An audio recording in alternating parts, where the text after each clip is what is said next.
안녕하세요. 김성길 목사와 함께하는 GTS 말씀 묵상 시간입니다. 오늘은 9번째 주간의 넷째 날 묵상입니다. 오늘 묵상의 주제는 주님의 마음 생각하고 소통하며 주님의 관점으로 세상 보기가 되겠습니다. 같은 사건이라도 내 관점에서 보느냐 아니면 주님의 관점에서 보느냐에 따라서 결과가 다 달라지게 되는 거죠. 사람을 대할 때도 내 관점에서 볼 거냐 아니면은 주님의 관점에서 볼 거냐에 따라서 대하는 모습이 달라지게 됩니다.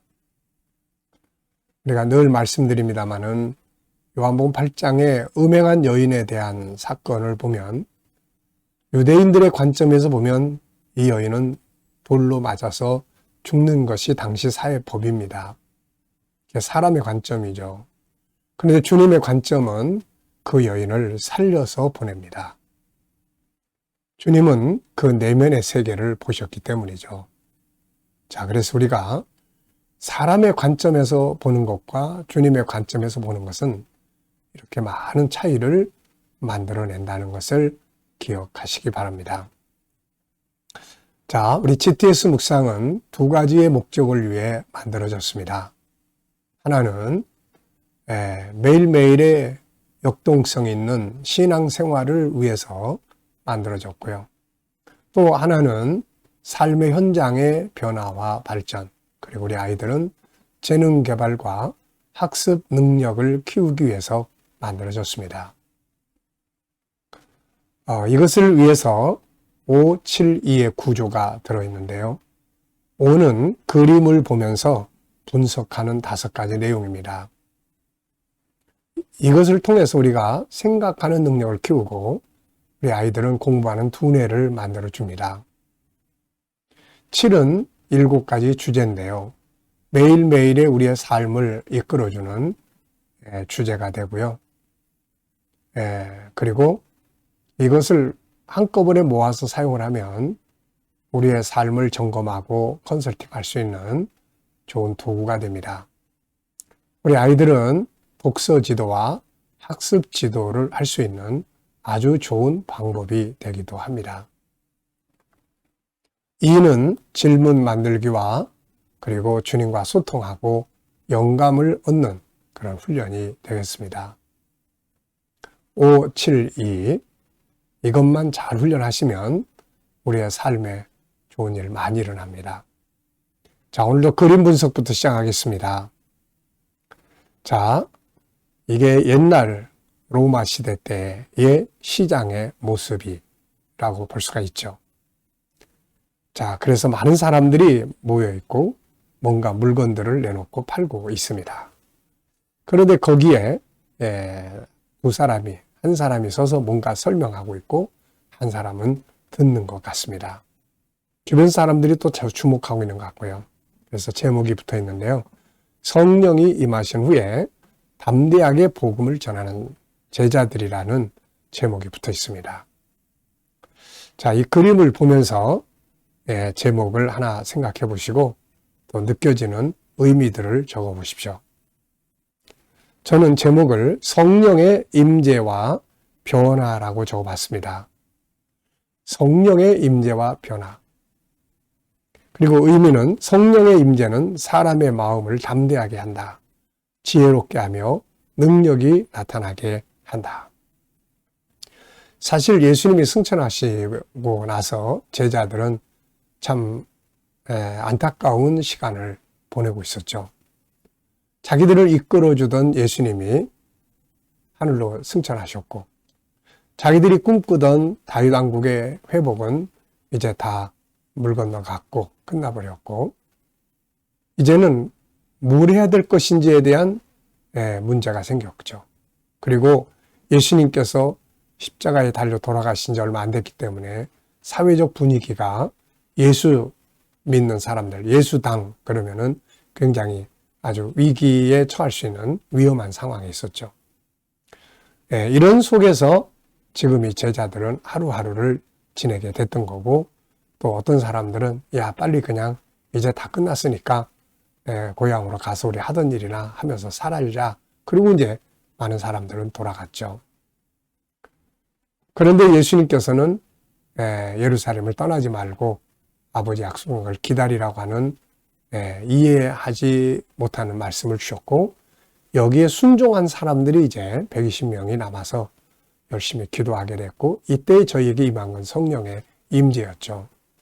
성령이 임하시고 나서 그들이 가지고 있는 모든 문제들은 정말 아름답게 해결이 다 됐습니다. 예수님이 누군지도 알게 됐고, 예수님이 전하던 하나님 나라도 뭔지 알게 됐고, 십자가가 왜 중요한지도 알게 됐습니다. 그리고 성령께서 그들의 심령 속에서 강하게 역사하시니까 두려움이 사라지고 담대하게 예수님의 죽으심과 부활을 증거할 수가 있게 됐던 거죠.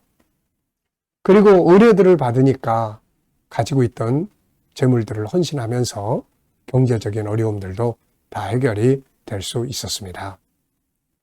성령의 임재는 정말 완전히 새로운 세계를 저희들에게 열어준 거죠.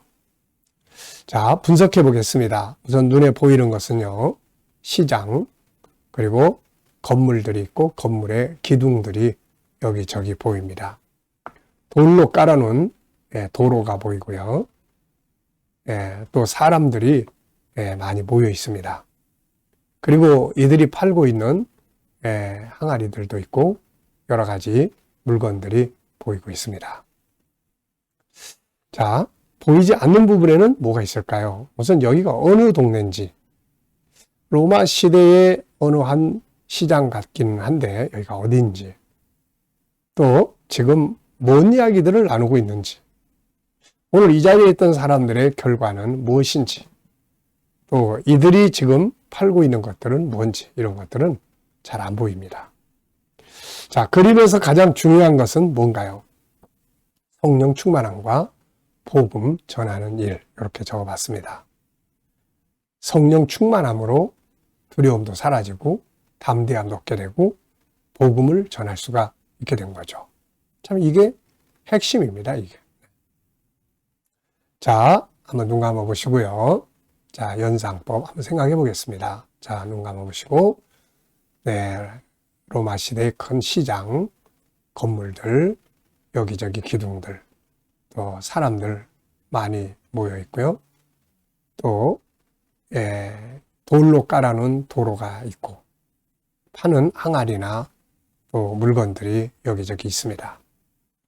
가운데 서 있는 두 사람이, 한 사람은 뭔가를 열심히 이야기하고 있고 한 사람은 듣고 있는 것 같아요. 자, 이 그림과 또 관계된 성경도 한번 생각을 해보시죠. 우선 성령의 임재장인 사도행전 2장, 그리고 또 사도행전 13장, 사도 바울이 이제 안디옥에서 파송을 받아가지고 복음을 전하러 다니는 제1차 선교 여행의 출발점이죠. 사도행전 16장, 바울이 비로소 유럽으로 복음이 이제 전해지기 시작하는 제2차 선교 여행의 출발점이 바로 사도행전 16장입니다. 자, 성령의 역사는 사람들의 마음을 담대하게 하고 복음을 깨닫게 하고 복음을 전하게 만들어 줍니다. 성령의 역사와 복음, 제 인생에는 어떻게 영향을 미쳤는가를 가만히 이렇게 좀 생각을 해보면요. 처음에 성령 충만할 때 참 이게 정말 기쁨이 충만하고 담대해집니다. 그리고 복음을 전하기 시작을 하죠. 전도하지 않고 견딜 수 없습니다. 그때 당시에 제가 청년 때인데 버스, 여기 이 버스 저 버스 옮겨 다니면서 버스 안에 장사꾼 노릇을 했죠. 바로 예수 믿고 구원받으라고 하는 예수 장사를 이제 하고 다녔습니다. 그리고 참 하루에 몇백 장씩 전도지 만들어서 이 전도지 나누지 않고는 견딜 수 없는 그런 뜨거움이 있었어요. 그래서 나중에 이제 전국을 떠돌아다니면서 복음을 전하는 전도자로 살아야 되겠다 이런 생각을 했다가 성령이 또 온 세계를 보여주시는 바람에 세계 선교의 비전을 갖게 됐고, 그것이 결국 교회를 세우게 됐고 오늘날까지 제 인생을 이끌어온 힘이었죠. 이게 성령의 역사하심이 아니었으면은 이게 안 되는 일인데 말이죠. 이제는 또 성령께서는 제 안에서 많은 것들을 깨닫게 하시고 이끌어 주시면서 이제 또 은퇴 이후에 제 사역의 길들을 성령께서 다 보여주시고 이끌어 가시는 것 같습니다. 성령의 역사는 복음을 이해하게 하고 복음을 전하게 하는데 역사를 하시는 거죠. 상상력 키우기입니다. 이 그림을 가운데 두고요. 자, 앞에는 어떤 그림을 두면 좋을까요? 저는 사도행전 1장 예수님께서 예루살렘을 떠나지 말고 아버지의 약속을 기다리라고 하신 이 말씀. 자, 그리고 다음 그림은 계시록 7장 9절로 17절. 이렇게 복음 전하는 자들의 수고를 통해서 각 나라와 민족과 백성들과 또 방언, 언어가 다른 수많은 곳에서 사람들이 돌아와서 하늘 보좌 앞에 모이는 장면입니다. 참 멋진 장면이 펼쳐지는 거죠. 자, 미래를 어떻게 살고 싶은가요? 그렇다면 지금 무엇을 해야 될까요? 오늘도 미래 비전 한번 다시 그려보시기 바랍니다. 아이들과 묵상을 함께 나누시는 부모님들이나 또 선생님들이나 담당자들은 이 그림 속에 있는 수학 공식, 오늘도 한 번쯤 한 가지쯤 떠올려보는 시간 꼭 만들어 보시기 바랍니다. 자, 본문 읽어보겠습니다. 구조는 2, 1, 2예요. 11 제자가 갈릴리에 가서 예수께서 지시하신 산에 이르러 예수를 배웠고 경배하나 아직도 의심하는 사람들이 있더라. 예수께서 나와 말씀하여 이르시되 하늘과 땅의 모든 권세를 내게 주셨으니 그러므로 너희는 가서 모든 민족을 제자로 삼아 아버지와 아들과 성령의 이름으로 세례를 베풀고 내가 너희에게 분부한 모든 것을 가르쳐 지키게 하라. 볼지어다 내가 세상 끝날까지 너희와 항상 함께 있으리라 하시니라. 아멘. 자, 어제 감사한 거 또 뭔지 한번 생각해 보시고요. 그 감사한 거 찾아서 적어 보십시오. 힘들고 어려운 일이 있더라도 그 속에 있는 감사의 조건들을 찾아보시기 바랍니다. 감사는 평안을 주고 환경의 변화를 만들어 줍니다. 오늘 또 하루 일과 시작하면서 감사한 거 적어 보시고요. 미래를 또 생각하시면서 감사하고 싶은 것들을 적어 보시기 바랍니다. 자, 1번입니다. 본문에서 오늘 느껴지는 것은 무엇인가요? 자, 저는 오늘 4가지를 적어봤는데요. 우선 첫째는 11 제자가 갈릴리로 갔다는 이 말씀. 한 사람 어디로 가버렸을까요? 바로 가룟 유다죠. 참 하나님 나라를 위해서 사도로 부름을 받은 이 사람이 예수님 팔아먹고 그 돈도 써보지도 못하고 자기 생명을 스스로 버리는 이런 안타까운 이 상황이 만들어진 거죠. 참 11 제자가 그러면 이제 한 사람이 딱 떠오르는 거예요. 자, 우리는 이런 어리석은 길로 빠져서는 안 될 겁니다. 주님이 우리를 그의 백성으로 불러주셨고 또 사명자로 일꾼으로 불러주셨으니까 끝까지 이 길을 잘 달려갈 수 있어야 되겠습니다. 두 번째는 지시하신 산에 이르러. 주님을 만나려면 주님이 지시하신 곳으로 가야 합니다. 딴 데 가지 말고 지시하신 산. 그리고 하늘과 땅의 권세를 내게 주셨다는 말씀. 네, 그리고 마지막 명령과 마지막 약속. 땅 끝까지 내 증인이 되라는 모든 족속으로 제자를 삼으라는 이 말씀. 내가 너에게 가르친 모든 것을 가르쳐서 지키게 하라는 이 말씀. 네, 그리고 세상 끝날까지 내가 항상 너희와 함께 있으리라는 이 약속. 우리는 이것을 잘 지키고 믿고 또 살아야 되겠습니다. 의심하는 제자들을 보실 때 주님의 마음은 어떠하셨을까요? 전 2가지를 적어봤는데요. 하나는 안타까움. 보고도 믿지 못하는 안타까움. 또 하나는 좀 화가 나실 것 같아요. 야, 내가 네 앞에 있는데 나를 못 믿는다는 게 말이 되냐 그러고 속상하신 분도 있을 것 같아요. 왜 이런 일들이 벌어질까요? 제가 두 가지 말씀드렸죠. 하나는 인간의 상식은 이걸 믿을 수가 없어요. 분명히 예수님 돌아가셨고 무덤 안에다가 장례까지 치렀는데 아니 그분이 지금 내 앞에 계시다. 이거는 인간의 상식으로는 경험과 상식으로는 안 맞는 일이거든요. 또 하나는 말씀을 믿지 못하기 때문에요. 말씀을 이들이 믿었더라면은 주님 살아나신다고 그랬는데 진짜 살아나셨구나 확신을 갖게 되는데 이게 없는 거예요. 그래서 우리가 신앙은 철저하게 말씀을 근거로 삼아야 한다는 걸 기억해야 되겠습니다. 자, 세 번째입니다. 본문을 볼 때 주님이 우리에게 원하시는 것은 무엇이라고 생각하나요? 전 네 가지를 적었는데요. 첫째는 주님이 지시하신 산으로 가라. 때로는 이게 말씀일 수도 있고 기도의 현장일 수도 있고 사명의 현장일 수도 있고 때로는 십자가의 현장일 수도 있고요. 그분이 나를 만나시려고 지시하신 곳. 네. 두 번째는 믿음을 가져라. 믿음을 가져라. 주님이 살아계시다는 거, 함께 하시다는 거. 보고도 믿지 못하는 이런 자들 되지 말고. 네. 그리고 마지막 명령을 순종해라. 땅까지 복음 전하는 것은 참 주님의 간절한 소원이고 가장 중요한 명령이고 우리는 이것을 이루기 위해서 목표를 세우고 살아야 합니다. 그리고 주님이 함께하리라는 이 약속을 믿고 행동하는 것이 중요하죠. 이것을 위해서 우리가 매일 소통의 신앙을 가져야 합니다. 그분이 내 옆에 계시니까 우리는 뭐든지 물어볼 수 있고 그분의 응답을 받을 수 있는 거죠. 그래서 주님이 함께 하시는 약속을 이루기 위해서는 묵상, 소통의 시간을 꼭 갖는 게 중요합니다. 주님 어떻게 할까요? 이럴 때 주님이라면 어떻게 하시겠어요? 그러면 그분이 내 안에서 대답하시고 말씀하시거든요. 네 번째는 하나님의 관점으로 살펴보기입니다.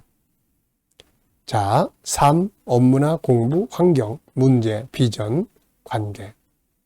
이 내용들 중에서 한 주제를 선택을 해서 그 주제를 내 관점에서 볼 때와 주님의 관점에서 볼 때의 차이점을 한번 적어보십시오. 저는 일단 비전을 항상 적습니다. 미래 비전. 미래의 뭔가를 이루기 위해서 가는 그 비전을 놓고 내 경험이나 내 지식을 가지고 보면 불안정할 수 있지만 주님의 말씀의 관점에서 다 보면 아주 기대를 가질 수가 있죠. 그래서 제가 비전을 써놓고 항상 옆에 써놓는 성경 구절이 두 개 있는데요. 하나는 로마서 8장 28절 합력해서 선을 이룬다는 것. 또 하나는 에베소 3장 20절 구하는 것이나 생각하는 것보다 더 뛰어나게 역사하신다는 말씀입니다. 자, 질문 만들기입니다. 18절 예수께서 나와 말씀하여 이르시되 하늘과 땅의 모든 권세를 내게 주셨으니 이것을 질문으로 만들어 보는 거예요. 왜, 무엇을, 어떻게, 만약 이런 용어들을 집어넣으면 질문이 만들어집니다.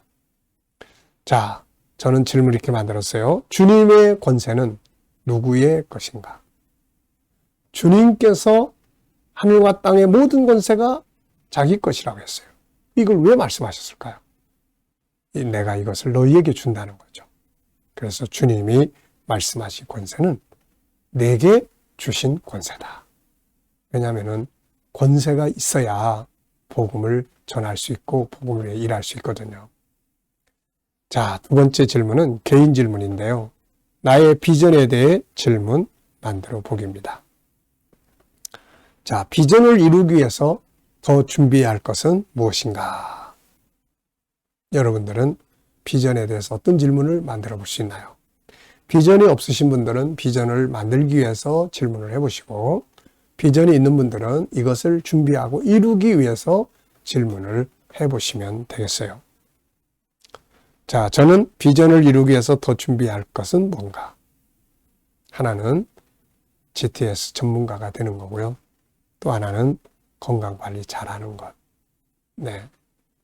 또 맡겨야 될 거는 하나님 앞에 확신을 갖고 맡기는 것. 이런 것들이 비전을 이루기 위해서 해야 될 일이 아닐까 싶습니다. 자, 이 시간은 주님과 소통하는 시간입니다. 묵상에서 이 부분이 참 중요합니다. 주님이 나와 함께 계시는 걸 믿고 그분과 소통해서 영감을 얻는 거죠. 자, 눈 감아보시고요. 그리고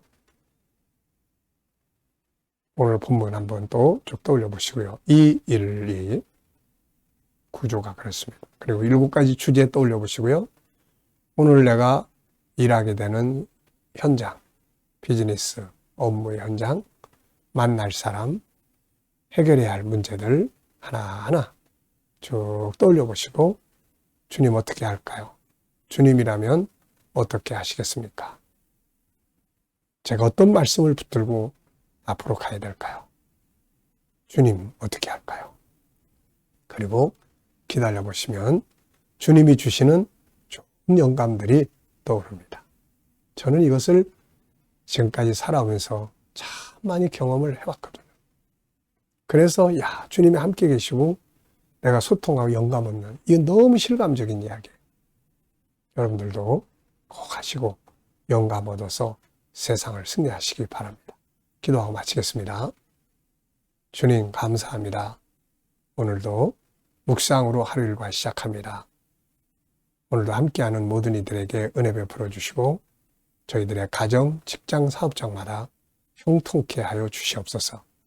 새로운 일터를 계획하거나 찾고 있는 자들에게 지혜를 주셔서 좋은 일터들이 예비되게 하여 주시고 실패하지 않도록 역사해 주시며 치료받는 그들에게는 치유의 능력이 함께하여 주시고 또 어려운 문제를 안고 기도하는 성도들에게는 감당할 힘을 주시며 합력하여 선을 이루도록 은혜 베풀어 주옵소서. 혼란한 이 나라를 지켜 보호해 주시고 더욱 발전하는 나라, 또 거룩하고 또 선교하는 땅이 되게 하여 주시고 오늘도 세계 곳곳에서 복음을 위해 수고하시는 선교사님들과 저들의 사역 가운데 함께하여 주시옵소서. KDM 훈련을 통해서 천국 복음이 더욱더 온 세계에 전파되게 하시고 우리 GTS 묵상이 더욱 많은 이들에게 보급되고 그리고 다음 세대를 양육하는 일에 귀하게 사용되게 하여 주시옵소서. 감사하며 예수님의 이름으로 기도하옵나이다. 아멘.